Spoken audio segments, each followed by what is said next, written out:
प्यारे बच्चों, मैं रामेश्वर तिवारी, प्राचार्य सरस्वती शिशु मंदिर जयंत।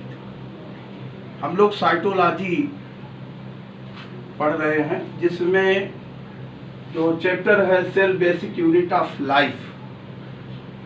ये यूनिट काफ़ी लंबी है। सेल स्ट्रक्चर एंड फंक्शन, उसका संरचना और उसके कार्य, उसके अंतर्गत माइटोकॉन्ड्रिया। आज का अपना टॉपिक है mitochondria. Mitochondria generally power house of the cell, power house of the cell, कोशिका का ऊर्जा गृह कहलाता है, ऊर्जा घर कहलाता है। कोशिका का पावर हाउस किसे कहते हैं? माइटोकॉन्ड्रिया को। माइटोकॉन्ड्रिया, वो लोग माइट्रो बोल देते हैं, गलत। माइटोकॉन्ड्रिया दो शब्दों से बना है, एक है माइटोस, माइटोस, और दूसरा है कॉन्ड्रियन, कॉन्ड्रियन। माइटोस माने होता है, ध्यान रखेंगे, माइटोस माने थ्रेड, तंतु, THREAD, थ्रेड, धागा, तंतु, सूत्र। कॉन्ड्रियन में होता है ग्रेन्यूल, ग्रेन्यूल, ग्रेन्यूली, कण, ग्रेन्यूल जो भी कहें, कण, सूत्र कणिका। एक तरह से इसकी हिंदी अगर कोई पूछे, सूत्र कणिका, सूत्र कणिका के नाम से भी इसको जानते हैं, माइटोकॉन्ड्रिया। तो कोशिका का पावर हाउस के नाम से जानते हैं, तो ढेर सारे इसके नाम हैं। तो सबसे पहले कोशिका में ध्यान रखेंगे, माइटोकॉन्ड्रिया लगभग अगर देखा जाए तो यूकैरियोटिक कोशिकाओं में पाए जाते हैं। सभी यूकैरियोटिक कोशिकाओं में लगभग ये प्रेजेंट होते हैं, केवल प्रोकैरियोट सेल्स में नहीं पाए जाते। और यूकैरियोटिक कोशिकाओं में भी, जैसे ह्यूमन की मैच्योर RBC है, वहाँ पर ये एब्सेंट होते हैं, नहीं पाए जाते हैं। बाकी लगभग नीली हरी शैवालों में, ब्लू ग्रीन में, एल्गी में नहीं पाए जाएंगे, क्योंकि वो प्रोकैरियोट्स है। माइकोप्लाज्मा है, बैक्टीरिया है, इनमें नहीं पाए जाते हैं। बैक्टीरिया में आपको ध्यान होगा, माइटोकॉन्ड्रिया के स्थान पर क्या पाया जाता था? मीसोसोम्स, प्लाज्मा मेम्ब्रेन ही कॉइल्ड हो जाती थी श्वसन का काम करने के लिए। यानी माइटोकॉन्ड्रिया का संबंध रेस्पायरेशन से है। यहाँ पर ध्यान रखेंगे, ऑक्सीकरण की क्रियाएं चलती हैं, और ये ऐसा माने कि जो पोटेंशियल एनर्जी है उसको काइनेटिक एनर्जी में कन्वर्ट करता है। तो एक ध्यान रखेंगे, काफ़ी महत्वपूर्ण कोशिकांग है। माइटोकॉन्ड्रिया का जो हिस्टोरिकल बैकग्राउंड देखें अगर, तो सबसे पहले ध्यान रखेंगे कोलिकर, कोलिकर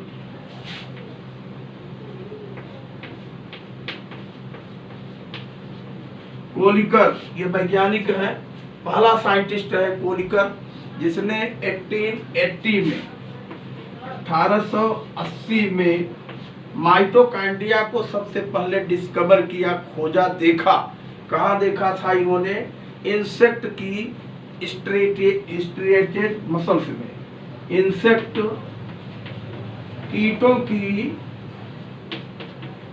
कीटों की जो उड़न पेशियां होती हैं, स्ट्रिएटेड मसल, ये रेखित पेशियां जिनको बोलते हैं, रेखित पेशियां, रेखित पेशियां कह सकते हैं। स्ट्रिएटेड मसल्स में इंसेक्ट की, इंसेक्ट माने कीट, कीटों की रेखित पेशियों में सबसे पहले इन्होंने, किसने? कोलिकर ने इनकी खोज की थी। तो ये काफी महत्वपूर्ण बात। इसके बाद अल्टमान आए, अल्टमान, अल्टमान, अल्टमान ने 1890 में इनको, 1890 में इनको पुनः स्ट्रक्चर इनका अध्ययन किया और इनको नाम दिया बायोप्लास्ट, बायोप्लास्ट कहा इनको। ये नीट वगैरह में बहुत पूछे जाते हैं, इसलिए इनको विशेष रूप से आपको ध्यान में रखना है, कब कौन क्या किया। 1890 में, 1882 में एक और बीच में अगर देना चाहे तो 1882 में, उसके पहले यानी अल्टमान से पहले एक साइंटिस्ट थे फ्लेमिंग।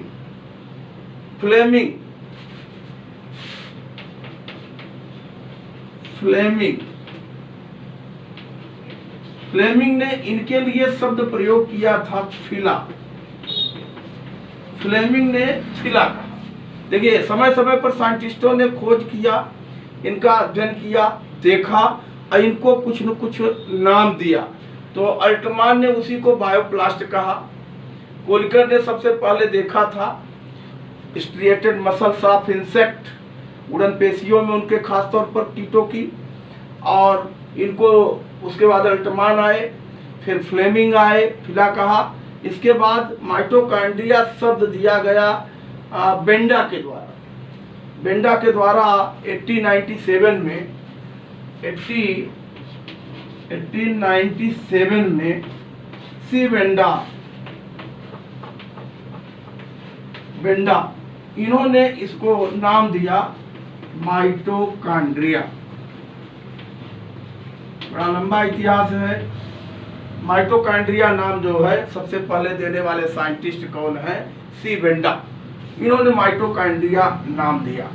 इसके बाद में मेविस नाम के साइंटिस्ट हैं।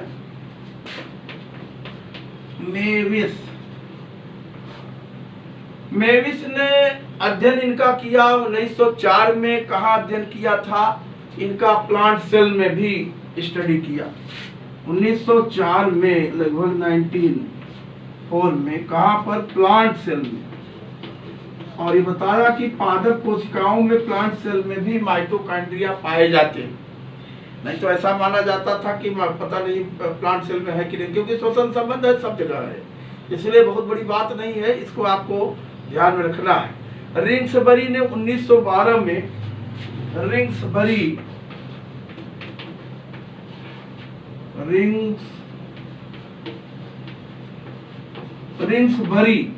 ये साइंटिस्ट हैं। ये 1912 में माइटोकॉन्ड्रिया का संबंध इन्होंने सबसे पहले बताया कि इसका संबंध रिलेशन कहाँ से है? रेस्पायरेशन से इसका संबंध है। माइटोकॉन्ड्रिया का संबंध रिंग्सबरी ने कहा 1912 में किससे है? रेस्पिरेशन से है, श्वसन से है। सबसे महत्वपूर्ण ये बातें थी, इनको आपको ध्यान रखना। कहीं मिलने वाला नहीं है, एक बुक में सारी बातें मिल जाएंगी, कुछ मिलेंगी कुछ नहीं मिलेंगी। बट आपके लिए हमने ये एक अच्छा वो किया है प्रयास कि आपको सारी चीज़ें मिल जाए। तो नीट की चाहे तैयारी, चाहे एमपी बोर्ड हो, चाहे सीबीएसई बोर्ड हो, एनसीईआरटी का किसी की भी बात करें, आईसीएसई बोर्ड हो और यूपी एमपी कोई भी बोर्ड हो, आपको हर जगह ये कार्य करता रहेगा। कॉलेज के लिए बीएससी में भी फर्स्ट ईयर सेकेंड ईयर में है, वहाँ पर भी आपको माइटोकॉन्ड्रिया की यहाँ पूरी स्टडी आपके लिए हो जाएगी, हमेशा के लिए कार्य में आएगा। देखिए, माइटोकॉन्ड्रिया अगर देखा जाए तो इसकी साइज की अगर बात करें, साइज और शेप की, साइज एंड शेप, उसके आकार आकृति की बात करें तो इनकी अगर लेंथ देखें माइटोकॉन्ड्रिया की, तो लगभग ये 1.5 से 1.5 micron to 4 micron, 1.5 micron to 4 micron in length इनकी लंबाई होती है इतना। और 0.5 to 1 micron, 0.5 to micron to 1 micron ये डायमीटर, इनका व्यास है, ध्यान रखेंगे। लंबाई 1.5 से 4 माइक्रोन और इनका व्यास 0.5 टू 1 माइक्रोन तक होता है, ये ध्यान में रखना। नंबर की अगर बात करें,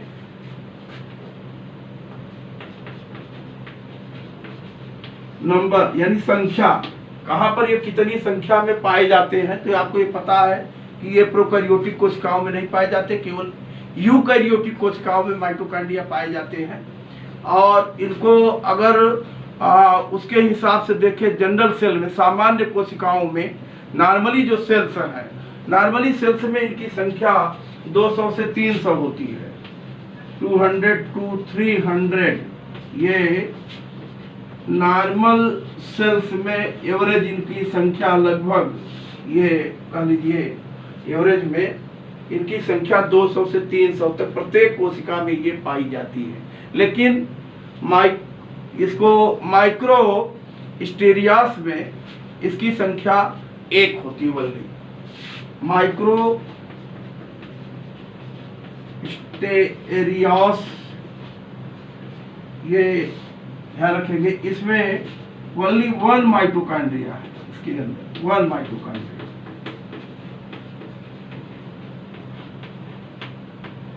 एक संख्या होती है माइक्रोस्टेरियास में। इसमें केवल संख्या कितनी पाई जाती है? 1। स्टेरियास, स्टेरियास संख्या इसकी 1 होती है। और सबसे ज्यादा पाया जाता है, ध्यान रखेंगे, समुद्री अर्चिन में, सी अर्चिन।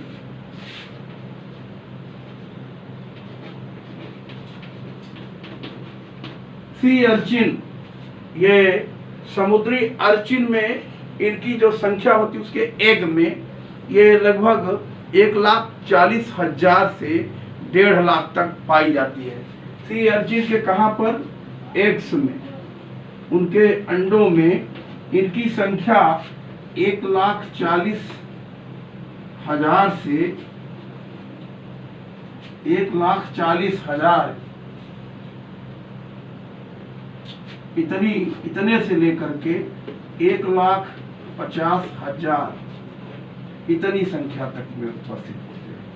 बहुत ज्यादा संख्या में उपस्थित है। सबसे ज्यादा तो ये इंसेक्ट के जो है कह लीजिए मसल्स में होते हैं। इंसेक्ट पहले नाम आया, जहां ज्यादा ऊर्जा की जरूरत होगी। इंसेक्ट मसल में अगर बात करें कि कीटों की उड़न पेशियों में, तो सर्वाधिक संख्या होती है वहाँ इंसेक्ट फ्लाइंग मसल्स, उड़न के पेशियां इनकी जो स्ट्रिएटेड मसल थी, कुछ देर पहले लिखे थे, वहां पर इनको सार्कोसोम के नाम से जानते हैं। और इनकी संख्या लगभग 5 लाख होती है, 5 लाख।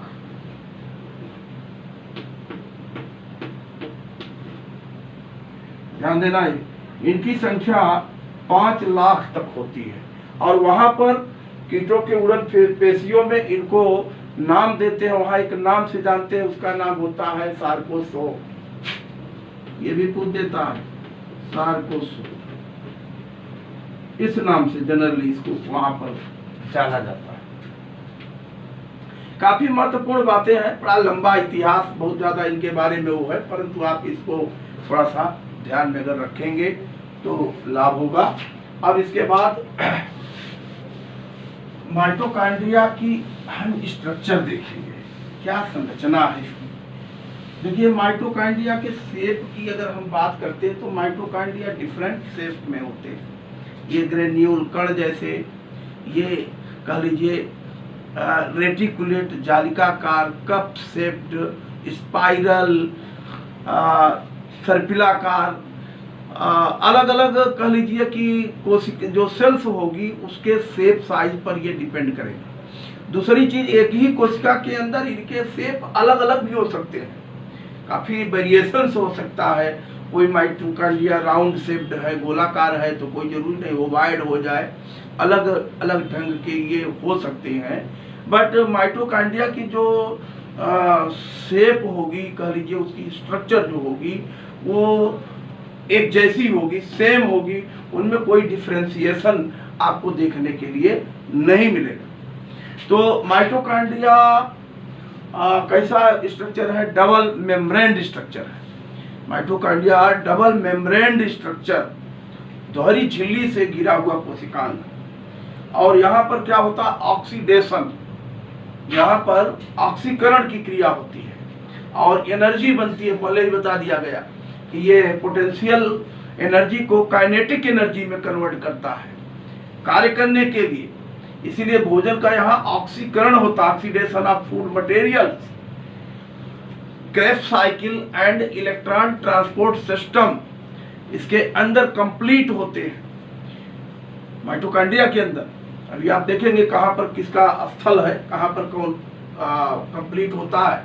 तो माइटोकॉन्ड्रिया को इसीलिए तो power house of the cell कहेंगे, कोशिका का ऊर्जा घर है, क्योंकि यहाँ पर ऊर्जा का निर्माण होता है। ऊर्जा एटीपी के रूप में क्या होती है, स्टोर होती है। तो ये काफी महत्वपूर्ण कह लीजिए माइटोकॉन्ड्रिया की बातें हैं। देखिए संरचना में इसका डायग्राम आप किसी तरीके के शेप में ले सकते हैं। देखिए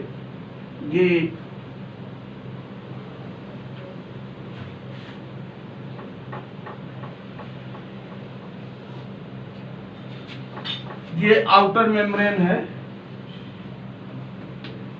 outer membrane.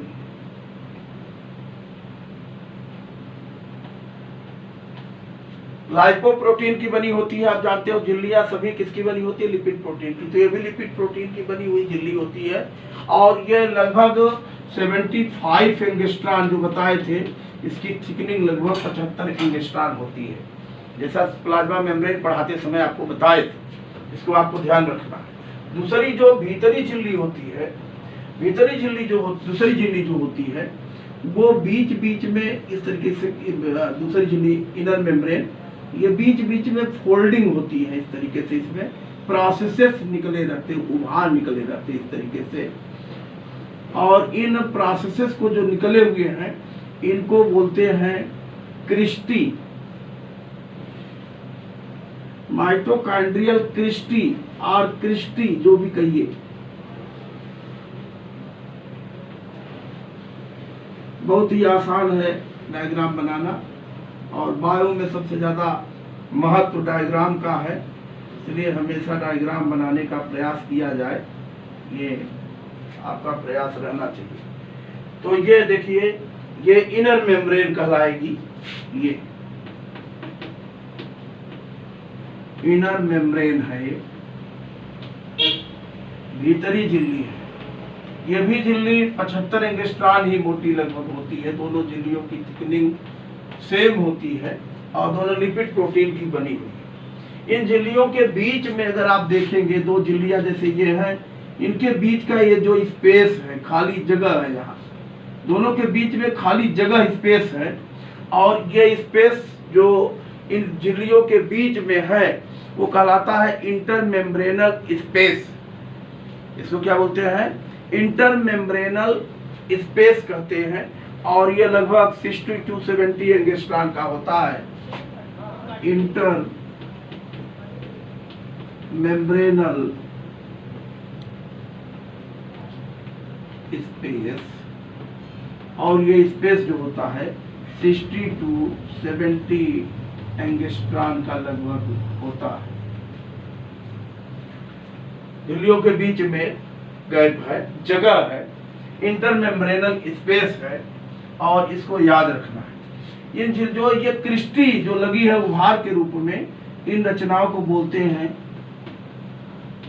Christie, mitochondrial Christie. Mitochondrial क्या कहेंगे, प्रोसेसेस, प्रवर्ध, उभार निकले होते इस तरीके से बीच बीच में, और इनके ऊपर रैकेट के समान रचनाएं लगी होती हैं, और लगभग 100 एंगस्ट्रॉन कह लीजिए लंबी ऐसी रचनाएं लगी होती हैं। चित्र में देखेंगे तो इस तरीके से आप दिखाएंगे इनको, ये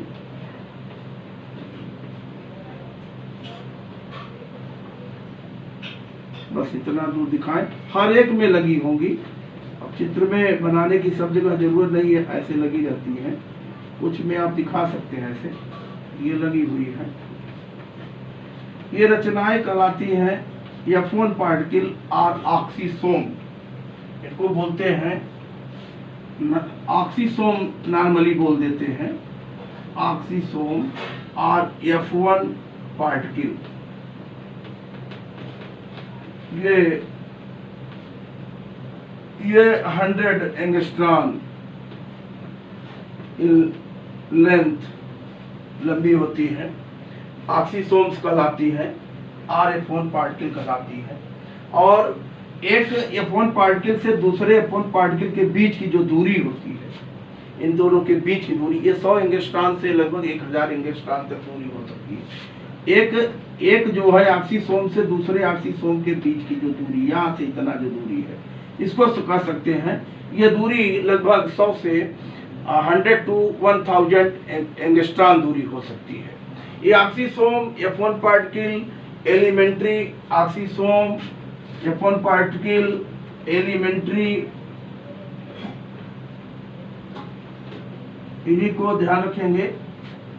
एलिमेंट्री पार्टिकल भी बोल सकते हैं, ये मेन यही है, एलिमेंट्री पार्टिकल भी इनको कहते हैं। और इनको ध्यान में रखना। तो ये लगभग इसमें हर जगह दिखा सकते हैं, इस तरीके से लगे होते हैं, बहुत दिखाने की जरूरत नहीं है। कुछ में दिखा लेना है, कुछ डायग्राम में लगे कि आप दिखा दिए। इसके अलावा इसके अंदर जो द्रव्य भरा होता है, ये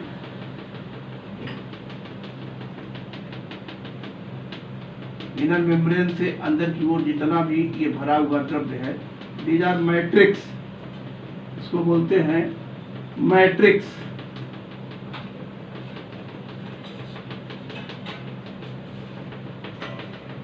तो ये दृष्टि हो गई, और इनके बीच ये जो अंदर द्रव्य भरा है वो कहलाता है, उसके लिए टर्म यूज करते हैं क्या, मैट्रिक्स। ये अंदर जो भरा हुआ द्रव्य है ये कहलाता है मैट्रिक्स। मैट्रिक्स कहलाता है। इसके अंदर ये जो रैकेट के समान रचनाएं लगी थी, जिनके लिए आपने अभी ऑक्सीसोम टर्म यूज किया है, इसके लिए ऑक्सीसोम, तो इसको रैकर नाम का साइंटिस्ट है,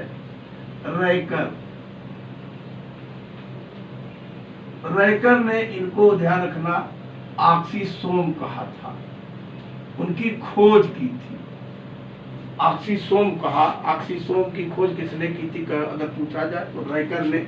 और ये ऑक्सीसोम वास्तव में ये एलिमेंट्री यूनिट है, यहीं पर इलेक्ट्रॉन ट्रांसपोर्ट सिस्टम की क्रिया चलती है।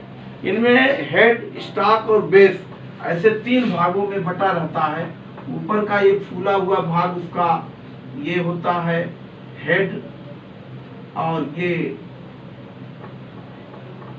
ये कहलाता है हेड उसका।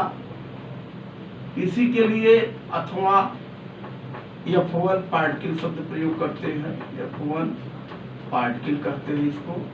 और ये वाला हिस्सा उसका, यहाँ ये वाला हिस्सा इसका इतना, ये कहलाता है स्टॉक, ब्रेंथ वाला भाग। और ये हिस्सा कहलाता है उसका बेस। बेस को F0 पार्टिकल बोलते हैं, इसको F5 या 6 भी कहीं कहीं पर पार्टिकल बोल देते हैं। ये इस तरीके से रचना लगी होती है। ये ऑक्सीसोम है, ये जो लगे हैं रैकेट लाइक स्ट्रक्चर, रैकेट के समान संरचनाएं, दीज आर ऑक्सीसोम्स। माइटोकॉन्ड्रिया के अंदर इसके अलावा डीएनए होता है उपस्थित, ध्यान देना, ये डीएनए भी पाया जाता है, circular DNA, deoxyribonucleic acid. RNA भी उपस्थित होता है, ध्यान रखेंगे, आरएनए ये प्रेजेंट है। और इसके अंदर राइबोसोम्स पाए जाते हैं, ध्यान देना, ये महत्वपूर्ण बात है। इनके अंदर राइबोसोम्स भी उपस्थित होते हैं, यहाँ कुछ सांकेतिक रूप से दिखा दे रही है, राइबोसोम्स है, दिखा स्थानों पर दिखा दिए, ये राइबोसोम है, राइबोसोम 70S टाइप राइबोसोम यहाँ होते हैं, 70S जो प्रोकैरियोट्स में होते हैं। देखिए ये प्रोकैरियोटिक सेल्स के कह लीजिए कि सिमिलर है, इसकी एफिनिटीज कह सकते हैं कि प्रोकैरियोटिक सेल के ये समान है, से समानता दर्शाएगा। इस तरीके की संरचना मुख्यतः देखने के लिए माइटोकॉन्ड्रिया के अंदर मिलती है। माइटोकॉन्ड्रिया एक कह लीजिए कि सेमी ऑटोनॉमस ऑर्गन है, सेमी ऑटोनॉमस ऑर्गन, अर्ध स्वनियंत्रित कोशिकांग है। क्यों है? क्योंकि माइटोकॉन्ड्रिया में क्षमता है, कैपेसिटी है इसके अंदर कि अपने समान माइटोकॉन्ड्रिया को बना सकता है, क्योंकि इसके अंदर डीएनए है, इसके अंदर आरएनए है, इसके अंदर राइबोसोम्स है। ये प्रोटीन सिंथेसिस खुद कर सकता है, स्वयं प्रोटीन का निर्माण कर सकता है, और ये मल्टीप्लिकेशन इसका डीएनए करके अपने जैसे माइटोकॉन्ड्रिया को स्वयं बना सकता है। इसलिए ये कहलाता है सेमी ऑटोनॉमिक ऑर्गेनेल्स, अर्ध स्वनियंत्रित कोशिकांग। माइटोकॉन्ड्रिया है, क्लोरोप्लास्ट भी सेमी ऑटोनॉमिक ऑर्गेनेल्स है, तो इनको आपको ध्यान में रखना। ये काफी महत्वपूर्ण बिंदु है और इसको मैं मिटा रहा हूँ, इनको आपको ध्यान में रखना। माइटोकॉन्ड्रिया में ध्यान रखेंगे जो दो भाग हैं, एक है इसकी क्रिस्टी, दूसरा है मैट्रिक्स। माइटोकॉन्ड्रिया के अंदर क्रेब्स साइकिल चलता है और क्या चलता है, इलेक्ट्रॉन ट्रांसपोर्ट सिस्टम। उसके यहाँ ध्यान रखेंगे मैट्रिक्स में, मैट्रिक्स वाले भाग में जो है वहां पर मुख्यतः चलता है क्या, क्रेब्स साइकिल, और उसके जो ऑक्सीसोम वाला हिस्सा है उसमें चलता है electron transport system, ETS, electron transport system. तो ये दोनों ही क्रियाएं माइटोकॉन्ड्रिया के अंदर होती है। कौन कौन सी, क्रेब्स चक्र चलता है और क्या चलता है, इलेक्ट्रॉन ट्रांसपोर्ट सिस्टम। दोनों को याद रखे रहना, KREBS, क्रेब्स साइकिल इसके अंदर चलता है, और क्या चलता है, ETS। ये पूछ सकता है तो याद रहे, माइटोकॉन्ड्रिया के अंदर चलता है इलेक्ट्रॉन ट्रांसपोर्ट सिस्टम। अब इसके बाद देखेंगे माइटोकॉन्ड्रिया के फंक्शन, कार्य।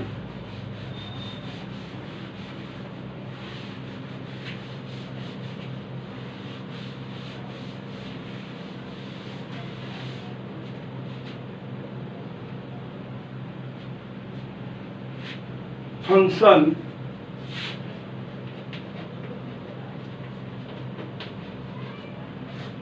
तो फंक्शन में अगर पहले देखें तो ये क्या है, power house of the cell, power house of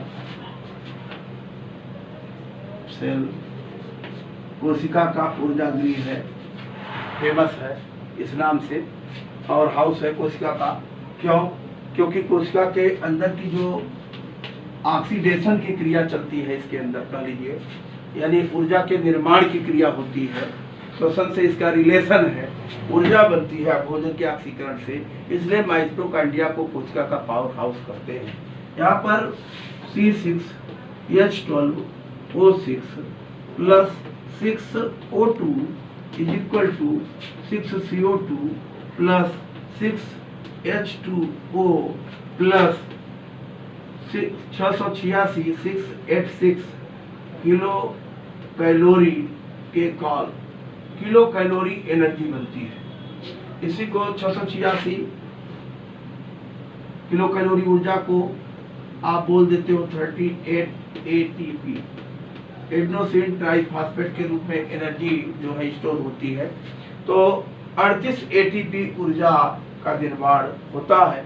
ये ग्लूकोज का ऑक्सीडेशन चलता है माइटोकॉन्ड्रिया के अंदर, इसलिए माइटोकॉन्ड्रिया को कोशिका का पावर हाउस कहते हैं। कभी पूछ देता है कि माइटोकॉन्ड्रिया को कोशिका का पावर हाउस क्यों कहते हैं। दूसरी बात, ये तो पहला फंक्शन की बात हम कर लिए। दूसरा अगर देखा जाए तो माइटोकॉन्ड्रिया मुख्य रूप से इसमें साइटोप्लाज्मिक इनहेरिटेंस की हम बात कर सकते हैं। दूसरा, साइटोप्लाज्मिक इनहेरिटेंस,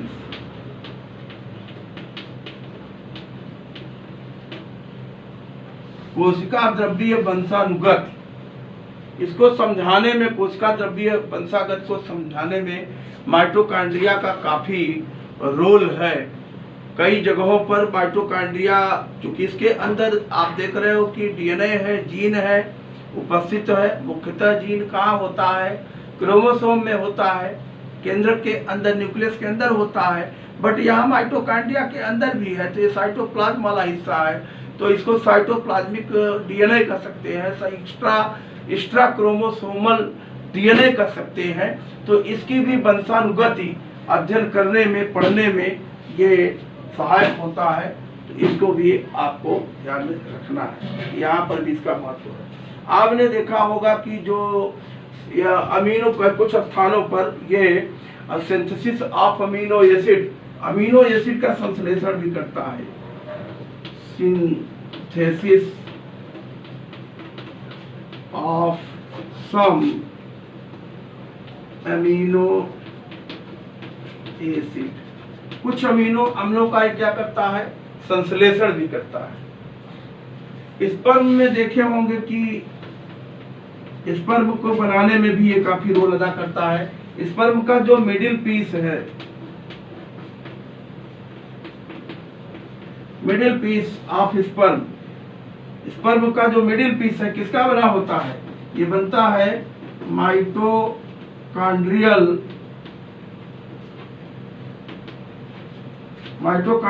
स्पाइरल, क्योंकि उससे गति करना है उसको।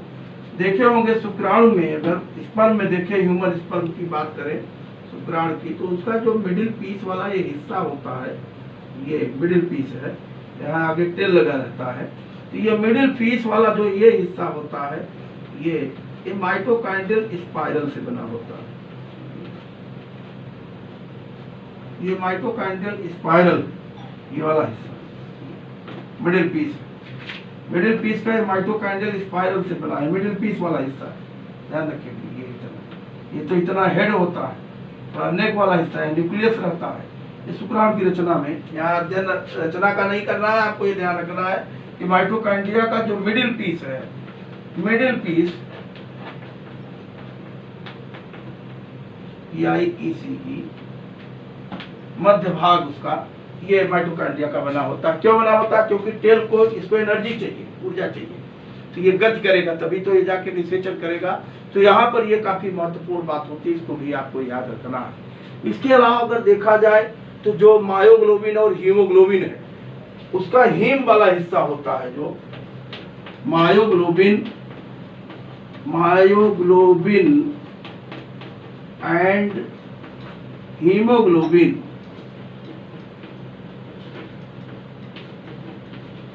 मायोग्लोबिन होता है कहाँ पर, पेशियों में। हीमोग्लोबिन कहाँ होता है, रक्त में, आरबीसी के अंदर हीमोग्लोबिन की मात्रा होती है। ये दोनों ही श्वसन पिगमेंट है, ये पेशी में है, ये रक्त में, आरबीसी के अंदर। ये इनका संबंध चूंकि श्वसन से है ही, उसको करेंगे, इसीलिए इनमें हीम जो होता है, हीम होता है, हीम आयरन, ये हीम, ये जो हीम है इसमें ध्यान रखेंगे, कह लीजिए इसके हीम का जो सिंथेसिस है वो माइटोकॉन्ड्रिया द्वारा होता है। हीम का क्या करता है, हीम हीम सिंथेसिस, इसका जो संश्लेषण है हीम का, कह लीजिए किससे होता है, ये माइटोकॉन्ड्रिया के द्वारा ही किया जाता है। इसको भी आपको याद रखना है। ऊजिनेसिस में के समय जो योग प्लेट बनता है उसका निर्माण कराता है। योग प्लेट, YOLK, योग प्लेट, योग प्लेट, फॉर्मेशन ऑफ योग प्लेट बनाने की क्रिया किस समय, इन दी ऊजिनेसिस के समय। योग प्लेट किस समय, ऊजेनेसिस, अंडाणु जनन की क्रिया जब होती है, उस समय जब अंडाणु बनता है, तो उसमें योग प्लेट का निर्माण कह लीजिए माइटोकॉन्ड्रिया के द्वारा किया जाता है। इसके अलावा आप कह सकते हो कि जो फोटो रेस्पायरेशन की क्रिया होती है, प्रकाश श्वसन, फोटो रेस्पायरेशन आगे आपको पढ़ाएंगे हम, फोटो रेस्पायरेशन,